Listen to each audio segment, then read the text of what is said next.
Dhallywood superstar Shakib Khan এবার প্রথম বিপিএলে দল কিনেছেন, কিন্তু তার দল ঢাকা ক্যাপিটালসের শুরুর যাত্রাটা মোটেও শুভ হলো না। প্রথম ম্যাচেই নুরুল হাসান সোহানের রংপুর রাইডার্সের কাছে 40 রানের বড় ব্যবধানে হেরেছে থিসারা পেরেরার নেতৃত্বাধীন ঢাকা। অথচ 192 রানের লক্ষ্য তারায় দারুণ সূচনা করেন লিটন দাস আর তানজিদ হাসান তামিম। উদ্বোধনী জুটিতে 45 বলে 65 রান তোলেন তারা।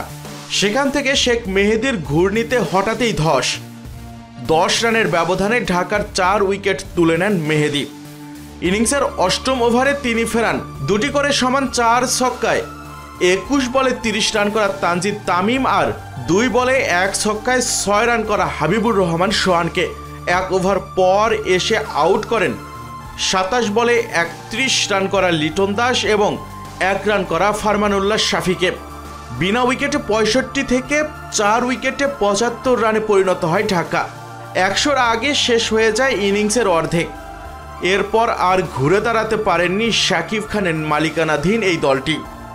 থিসারা পেরেরা 8 বলে 17, লোয়ার অর্ডারে মুকিদুল মুগ্ধ 11 বলে 18 আর নাজমুল অপু 16 বলে 12 রান করে পরাজয়ের ব্যবধানেই যা কমিয়েছে একটু।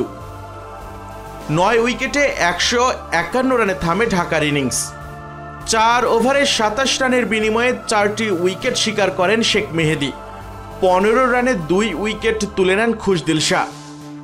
এর আগে স্বদেশি সাইফ হাসান, পাকিস্তানি ইফতিকার আহমেদ আর খুশদিল শাহ এই 3 ব্যাটসম্যানের 40 ঊর্ধ্ব ইনিংসে 6 উইকেটে 191 রানের বড় সংগ্রহ দাঁড় করায় রংপুর রাইডার্স।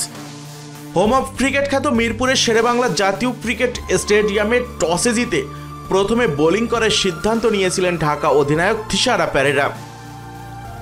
ব্যাটিংয়ে নেমে রংপুরের স্টিভেন টেলর ভালো শুরু করেছিলেন, কিন্তু 7 বলে 14 রান করে মোস্তাফিজুর রহমানের বলে এলবিডব্লিউ হয়ে ফিরে যান তিনি। অ্যালেক্স হেলসও 6 বলে 5 রানের বেশি এগোতে পারেননি। বোল্ড করেন আলাউদ্দিন বাবু। 20 রানে 2 উইকেট হারানো দলের হাল ধরেন সাইফ হাসান আর ইফতেখার আহমেদ।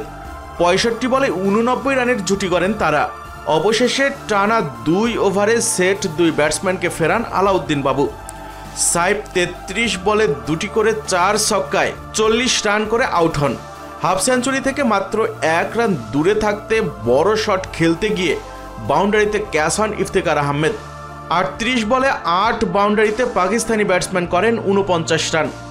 এরপর নুরুল হাসান সোহানের 11 বলের 6-4-এ 25 আর শেষ দিকে খুশদিল শাহর 23 বলে 3টি করে সমান 4 ছক্কায় অপরাজিত 43 রানের উপর ভর করে 191 রানের বড় সংগ্রহ পেয়েছে রংপুর রাইডার্স। আলাউদ্দিন বাবু 3টি উইকেট পেলেও খরচ করেছেন 33 রান। 27 রানে 2 উইকেট শিকার করেন মুকিদুল ইসলাম মুগ্ধ।